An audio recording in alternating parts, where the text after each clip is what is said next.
Hello, hello, hello, ladies and gentlemen. Thank you for hitting that play button for another episode of the Heady Coleman podcast.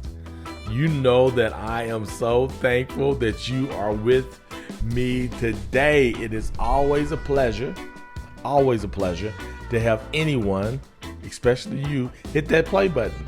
So thank you. And feel free to go ahead and subscribe right now to whatever medium you're watching this on, YouTube, or if you're listening on audio. Subscribe. Thank you for subscribing. So imagine you are a student, and you probably were a student at one point, and you walk into class and it's test day. You're getting ready to take a test, and there's about 23 other students in the classroom with you. And the test goes around. The test is now at your desk, and you're about to start. And the teacher says a few final words like, hey, just do the best you can. Hope you're ready. And you all can start now. And you start taking that test. And within the next 10 to 15 minutes, when the room is silent, all you can hear is pencils hitting the paper or erasers erasing answers.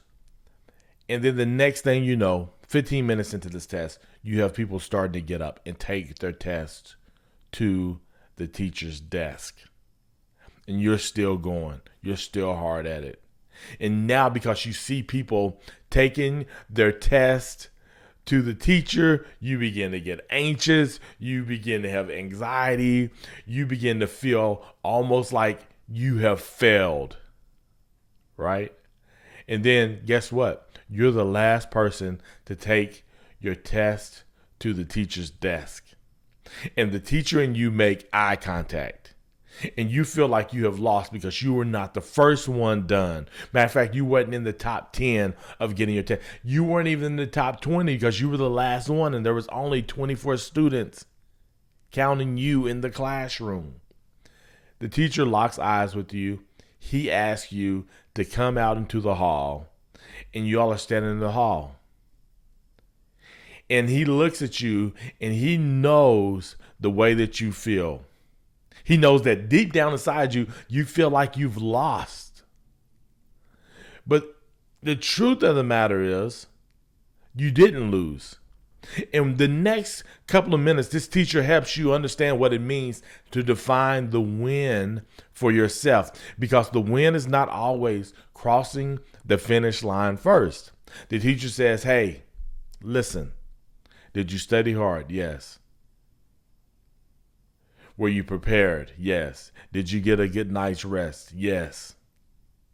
Did you have your number 2 pencil sharpened and ready? Yes. And the teacher says, hold on for a few minutes. And the teacher goes and gets your test, comes back out in the hall and looks over the test. And he says to you, it looks like to me that you've aced the test as well, based on just looking over it. So now you're standing there. You've aced the test. You've prepared. You studied hard. You were ready.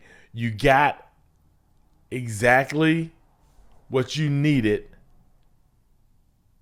as far as the grade to continue to keep the grade to where you want it for that class. Now, here's the thing. The teacher then says to you, now, even if you would have made a C and you had done all those things, that's still a win. Just because you didn't get it done first does not mean that you did not win. You got to define what your win is for yourself. Now, here's the thing. Now, if you're saying, no, finishing first is the way that I feel like I win, okay, I get it. But I'm here to tell you today that finishing first does not always mean that you did not win. You get to define what your wins are. Define your win for yourself and go after it and keep going after it. And here's the thing, sometimes there's not even a finish line.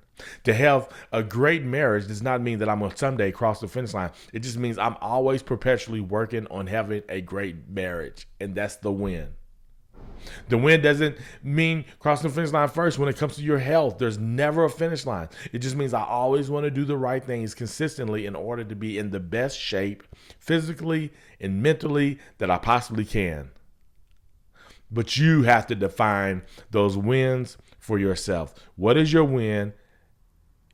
Then you got to define. You get to define what that win is. So I'm here to tell you today, crossing the finish line doesn't always mean that you're not a winner. Define your wins, go after it, put it on paper, discover what those right things are you need to be consistent in to achieve it, or what are those one-offs that you need to take action on to achieve whatever the wins are you want for your life.